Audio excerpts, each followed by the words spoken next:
to the Italian Football Podcast. Juventus have dropped the turd in the punch bowl of the Super League after they confirmed they plan to pull out of the European Super League this week. Juventus revealed on Tuesday that they have written to Barcelona and Real Madrid, the two other sides, remaining sides from the original Super League, which collapsed in 2021. So they wrote to them, they told them of their plans to withdraw from the project. They also denied, they put out a press release, they also denied in a press release, which is really interesting the way it was worded, that they have been denied that they've been threatened by UEFA with a multiple year ban from European competition if they didn't withdraw from the Super League. So I want to go through a few things. So first of all, what do you make of all of this, Nima, generally? I think it's bad. I mean, we have to wait and see what the case that is brought for, when it's decided by the European Court of Justice, what that says. September now, apparently. Yeah. I really, this is exactly why Andrea Agnelli shouldn't have done what he did and shouldn't have been forced to resign by doing what he did. Because now, again, Juventus are in the hands of people who don't care about Juve and Italian football. The Elkans don't look at Juve. Can I just add to that? One person in particular doesn't care about Juventus, and that is John Elkann.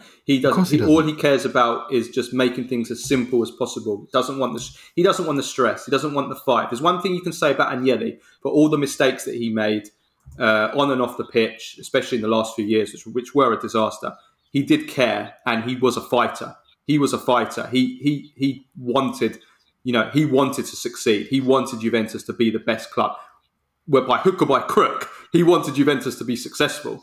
There was a fight. There was fight and determination there. We've got John Elkann. Again, it's again tying back to the discussion we had before. Johan Elkann is a corporate douche, just like Jerry Cardinale. He doesn't want the hassle. He doesn't care. It's not. Yeah. No vision, no nothing. Just make the plus and minus add up. And he dresses like a corporate douche as well. Stop bothering me with your annual nonsense of more money, Andrea. We don't really care about this so much. We have other assets that we care more about. And there is no soul at Juve anymore. Just like there is no soul at Milan anymore. There is no soul.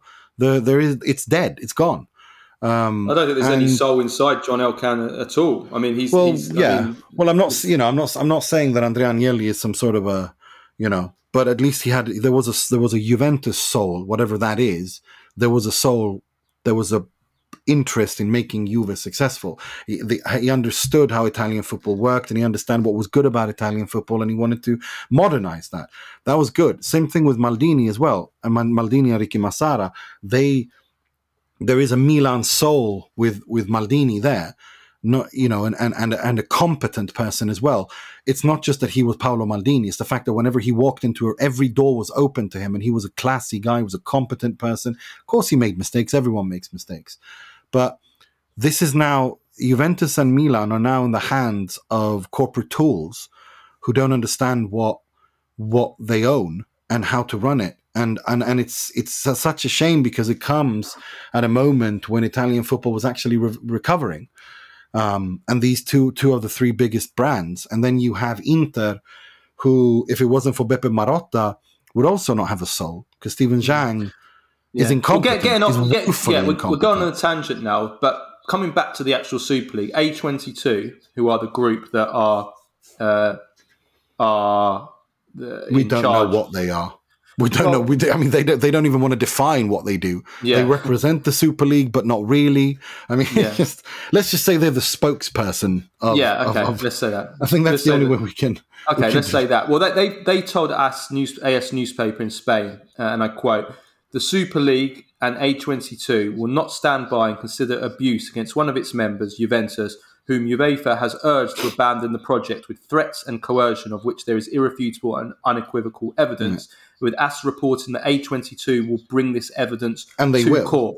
So I'm trying to understand what they mean by that. Do they mean to the European Court of Justice when they're... Yes, I assume so. And that will be used to what? To get to win the court case. Right. Okay. I don't know if they're going to create a separate use this in a separate legal proceeding, or if they're going to use it in the ECJ case. I don't know what they mean by that. They don't define it. But what they are unequivocably clear about is that they have evidence that there is threats and coercion, evidence of that towards Juve, and that they're going to use that. And that's basically, if you ask me, my opinion here is that Mr. Andrea Agnelli has simply saved every single email and every single correspondence and just forwarded everything to his lawyers, to their lawyers. That's what that is. Or a BCC every time they've gotten an email or gotten a fax or anything from UEFA. And every message has been sent forward, and they're just collecting evidence.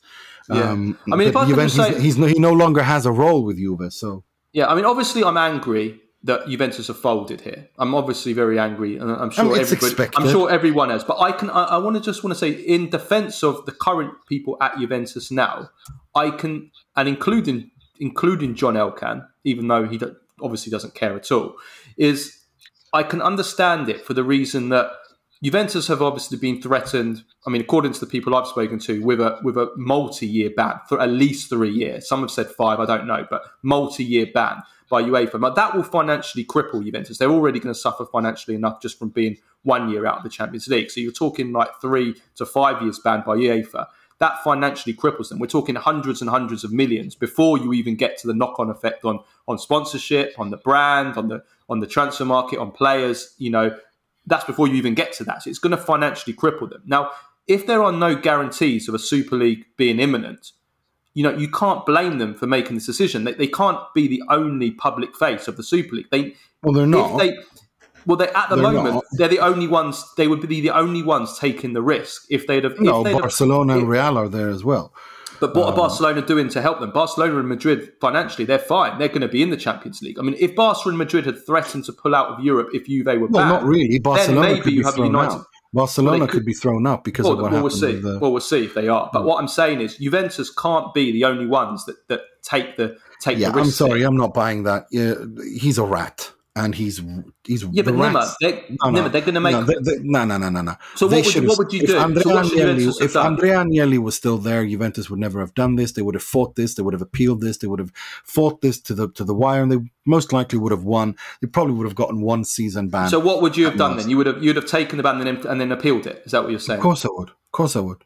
And just like with City and PSG, like City and PSG did. Yeah, okay, exactly. Well, that's fair enough. That's another side of you. But that's not what's happened here. What's happened here is that you have that side of the family who don't really care about Juve or Italian football, and they just want this problem to go away. They like to turn up to the VIP room on big occasions and act, smile for the cameras.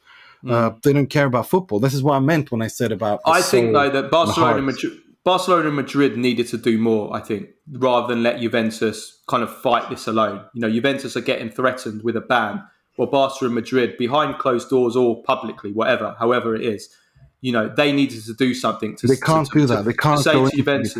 They couldn't have done that because, again, you seem to forget that Juventus put themselves in this position with the stupidity of what was revealed in the Prisma investigation.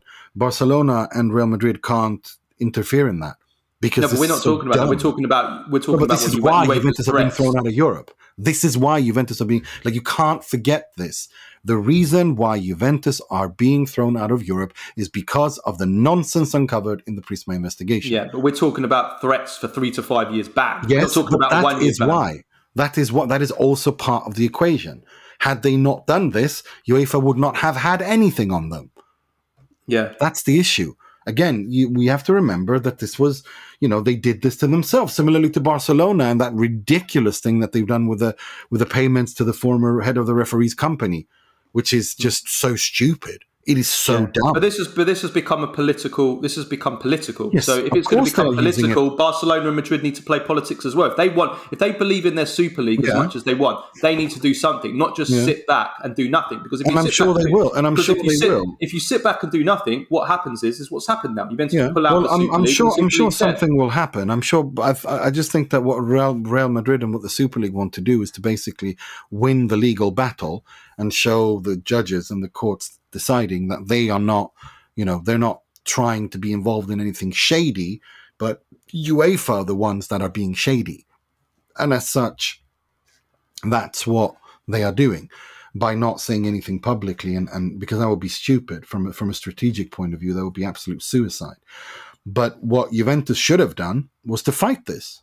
But it was clear that they weren't going to as soon as Agnelli left and Elkan took over, because he doesn't care about football. He doesn't care about, he has other things he wants to work with. This was again dropped in his lap by the cousin, which he didn't want to have to deal with. And he was already pissed off because they had to do cash injections of, 700 million euros over 3 years. Yeah. They're not happy about this. They're not happy about this at all. So it is what it is. But it's a combination of, there's a lot of blame to go around. But the end result is that Juve and Milan are now in the hands of complete corporate stooges.